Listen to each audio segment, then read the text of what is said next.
par līdzekļu piešķiršanu pašvaldības budžeta izdevumiem nepēcētiem gadījumiem.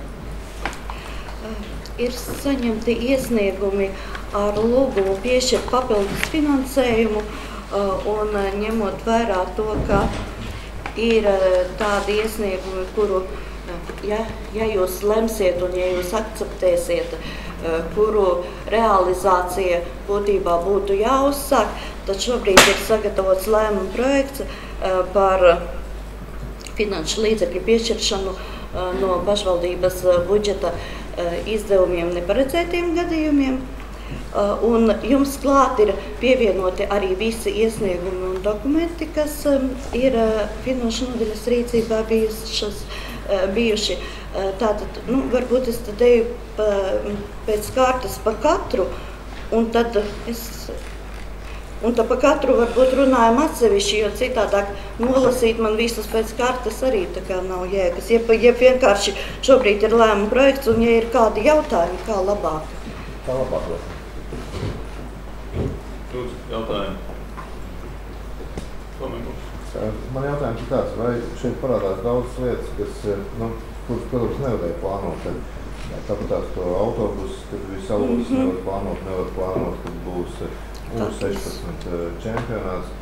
Bet man jautājums ir par valsts gimnāziju, kad vai mēs, visi skaidrs, ka tur ir nepieciešama šī stāvvieta, kad rīkojot jebkuru pasākumu, ka gimnāzijas nav kur nolikt automašīnām. Skolniekiem žetonu vakaros liek, mēs esam šeit sēdēt skatījušies, kad liek soda krītas virsū, skolotājiem liek soda krītas, bet vai šis ir tāds ārkārtas jautājums, kuru mēs plānojam, tas ir pēkšņi, kāds ir sapratis, kad ir šāda problēma.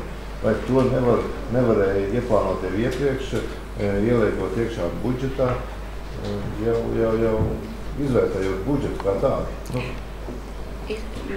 Ir tā, ka mēs plānojam budžetu, jūs jau arī piedalāties un visi zinat, ka tās finanšu iespējas ir ierobežotas. Un mēs vienmēr skatāmies tā, ja teiksim, vienā gadā kāda pašvaldības iestāde ir saņēmusi finansējumu tā kā gimnāzija pagājušā gadā garderobju izbūvēja, tad cenšamies nākošajā gadā iedot kādai citai iestādei. Un šogad mēs esam ielikuši vairāk pirmai vidusskolai, kur ir paredzēts Bet es varbūt pateikšu, jā, šis ir tāds jautājums, kuru varētu būt, ka mēs varētu likt arī skatoties budžetu, bet ņemot vērā to, ka šogad, jūs paši zinat, ļoti daudz gāja lieli kapitāli projekti, un ņemot vērā pieredzi to, ka bieži vien ir tāda situācija, ka realizējot projektus, ir daudz neparedzētu darbu un rodas sadārdzinājumi, un līdz ar to bija nepieciešams atstāt arī rezerves fondu. Šobrīd pirmsskolas izglītības iestāžu renovācija, kas notiek 6 pirmsskolas izglītības iestādēs, diezgan veiksmīgi norita. Ir cerības, ka tik daudz no rezerves fonda mums nebūs vajadzīgs. Tādēļ šobrīd, ņemot vērā, ka tāds iesniegums bija, ir ielikts arī iekšā, jo to nevarēja tikai tā skatīties, jo šeit nav tikai stāvlaukums, ja? Šeit ir arī siltuma tīklu rekonstrukcija, jo, ja izbūvē stāvlaukumu, tas ņemot vērā to, ka tur ir apakšā tīkla veci, tad šie abi divi jautājumi ir kompleksi saistīti. Un tādēļ, jā, šī summiņa šobrīd ir 74 700, kas ir liela summa, bet tas ir tas jautājums, par ko jūs varat lēmt, jā vai ne. 42 000 tāda ir siltumtrašu rekonstrukcija un 31 700 ir stāvlaukumu izbūvēja. Varbūt tas Varbūt es drusciņi pakomentēšu pirmās vidusskolas garderobju remonts un sporta zāles aprīkošana Eiropas U16 čempionātam basketbolā. Tā pieprasījuma summa ir 79 690, bet mēs ielikām 6153 bez tribīņu summas, jo runājot ar gan basketbola skolas direktori, gan arī ar sporta jautājumu koordinātori Cirksīti Žindigu, ka tribīnēm šis finansējums būs no sporta pasākumiem paredzētā finansējuma. Tur ietaupās tā naudiņa.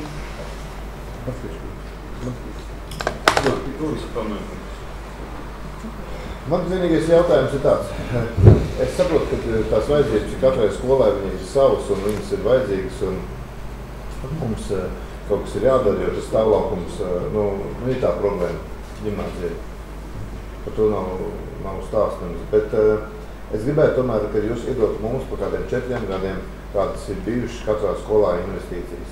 Cik daudz katra skola šīs investīcijas ir saņēmusi.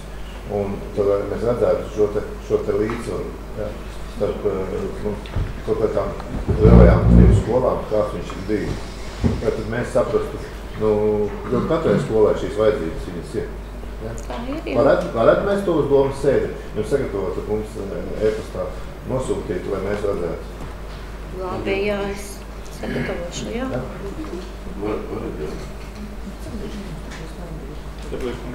Man jātājums šobrīd būs pienākums nodrošināt bērnu namas autobusu remontu. Tas nebūtu laikam daudz uzbērt, lai tā detektācijas akts ir veikts un lai nebūs kaut kā mēs šogad 3000, nākošais vēl 3000, kādā viņš tehniskā stāvokļa viņš eksploatācija ilgo būs. Ir tā, ka Mr. Kungs pats vēl atbildēs. Kur to? Valvere ir 2 autobusi, ir Renault Masters un Mercedes. Šis konkrēti ir runa par Mercedes markas automašīnu, kurš tika saņemts kā dāvinājums 2005. gadā. Viņš ir 2000. gada izlaists modelis. Lielais autobus viņam ir 16 sēdvietas. Un, respektīvi, šajā brīdī viņam 11. aprīlī ir jāiet tehniskā apskate, un situācija ir tāda, ka viņam ir virsbūves defekti.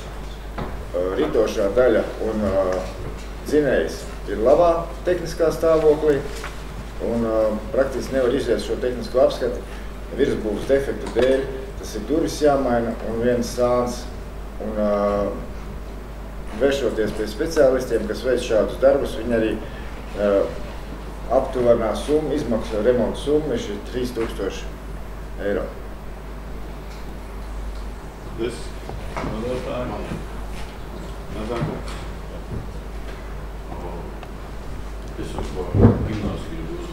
Juri, vai es pajautāšu pa autobusu?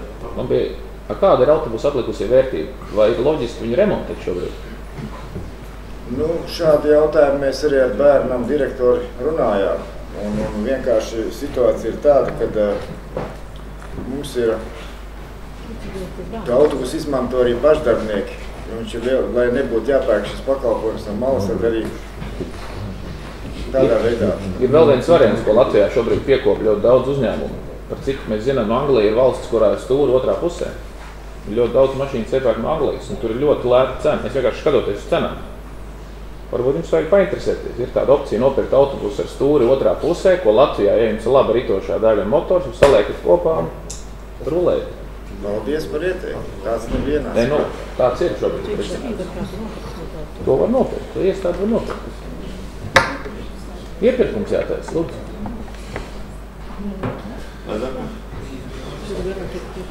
Jautājums par siltumtrases rekonstrukcijas. Pamatojumu izskatās tā bišķi nenopietni. Pirmais posms nepieciešams tāpēc, ka siltumtrases izlosies projektēts neveiksmīgs.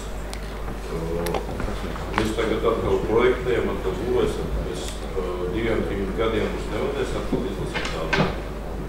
Vai ir kaut kas neveiksmīgs izprojektēt? Tas neveiksmīgs projekts, es saprotu, ka 4000.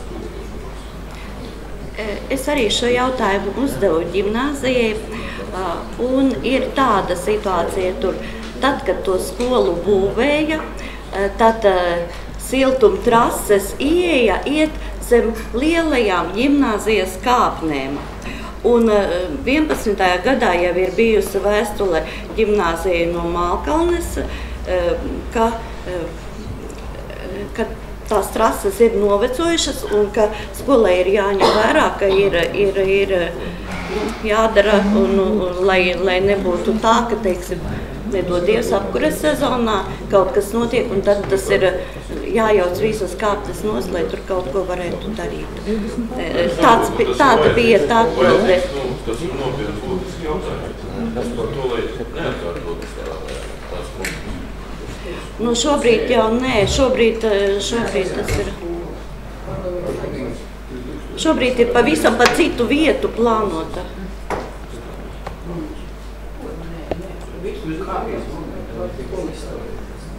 Lūdzu, vēl jautājumi?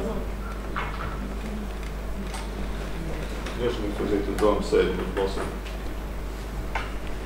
Es, pret, atcerās.